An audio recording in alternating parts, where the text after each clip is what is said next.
Alright, somebody had requested a short little video on how to do wood grain, so I'm in my Birds book again. I have plastic clear overhead transparency behind my paper, and I've already done some, but then I'm going to go back and show you the steps that I did. I am going to take this Prismacolor Premier, and it's number 1082. The color is chocolate, and I'm going to go darkest right up next to that wood line. And see how they've not made the line go on through? I am going to pretend that that line is there. So here's working on both sides of that line, and then I'm almost laying this down, and I'm going lighter this time and in almost circular oval shape, and the object is to get lighter the further in you go so that it fades to nothing. Same thing on this side, I'm just letting that fade. Now when I get here, I am going to actually go darker because this would cast a shadow. It is behind the little insect that this mama bird has in her mouth. So this area would be darker and then gets back to light again. Same thing here. So now let's go over here. We're going to lay down, I'm going to lay down the lighter color, and you'll want to do this neater than I am. Your finished page will only be as neat as your prep work for it. I'm going across here. Okay, and then I am going to do darker next to where that edge is on the wood, because those two pieces where they are touching could easily be casting a shadow on each other. And then here's a medium shade to blend. So see, on this side I did the dark first, on this side I did the light first. It doesn't matter. I'm just showing you that you can do that either way. Now when you get down here, you want to try to stay on the line. What you can actually do is take another pencil and lay it right where you're going to hit. See, I'm going to hit right up against that line there. Let me zoom in a little for you, straighten this up. So now I can go right up against that and not have to worry about going so slow because I'm close to the edge. Okay, so I'm going right up next to that, and once I've got that dark in, I can just move out of the way. And now I need to do a medium and a light to help blend that out so I don't have just a really stark line right there.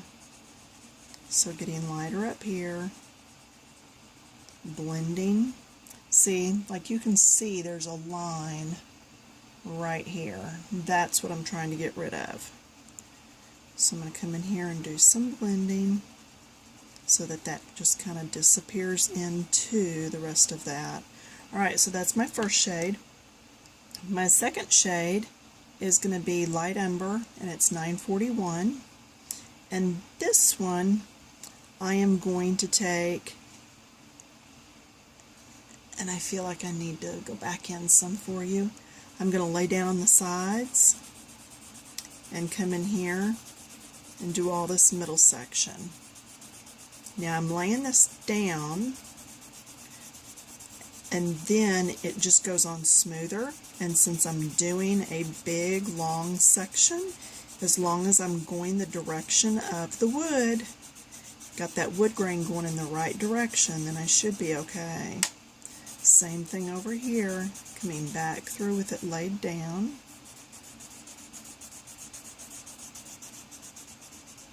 Doing that middle section. Alright, so that's how that goes. Good. Now then, I'm going to come in with my last color, and this is 1094, it's Sandbar, And this is where I'm going to actually start putting my grain in. Alright. You don't have to be to the right or the left of your little marks, just to kind of be at them. You don't want it to be real neat. You want it to look like it's jaggedy. Alright, do you see there how that worked? Do another one over here.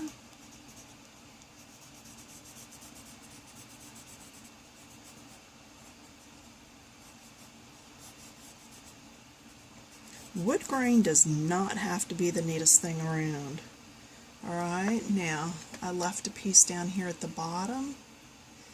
Oh, I'm going to have to turn the book to get it on the page for you. So again, this got laid down.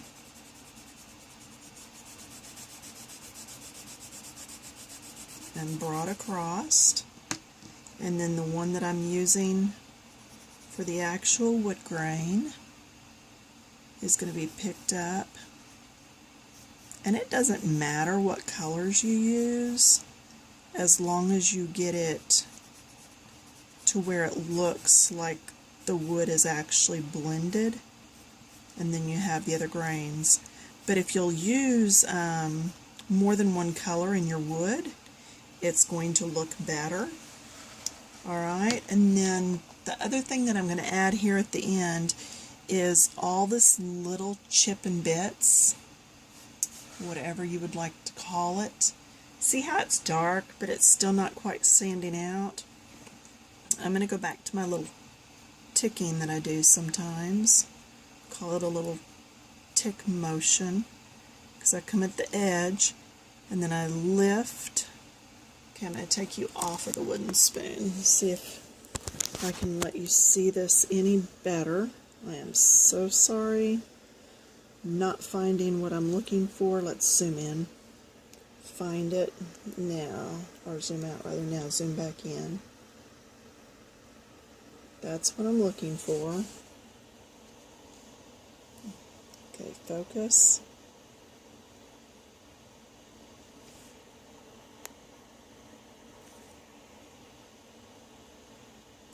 What I want you to see is how the pencil comes down and then it lifts. Okay, it's down and lift.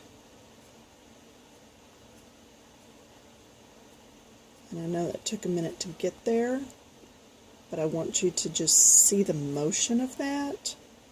Okay, I'm going to come right down here.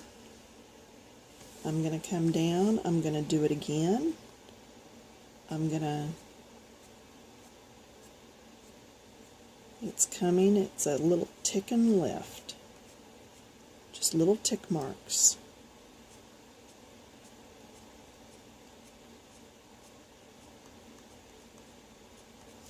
But now, can you see how that makes it look? See, they're darker at the start, and then where it ticked and lifted, it's lighter. Okay, I'm going to put you back up on the wooden spoon. It's actually a wooden spoon that the phone is laying on that's got a hole in it, and then the camera part looks through the hole. Now the other thing I can do is come around here, anywhere where there's a super big dip, I can come in with this black. Now black can overtake, so you've really got to be careful. But do you see how that really pushed that back? Let's zoom in there so you can see this. See how it really made that look further away? And I can put some here where these lines meet. Put some in here. I can come right here where this little zigzag is. Put some here. What I'm doing is actually adding to the wood grain to make it look even more knotty. So I'm going to put you on pause, and I'm going to do some of this.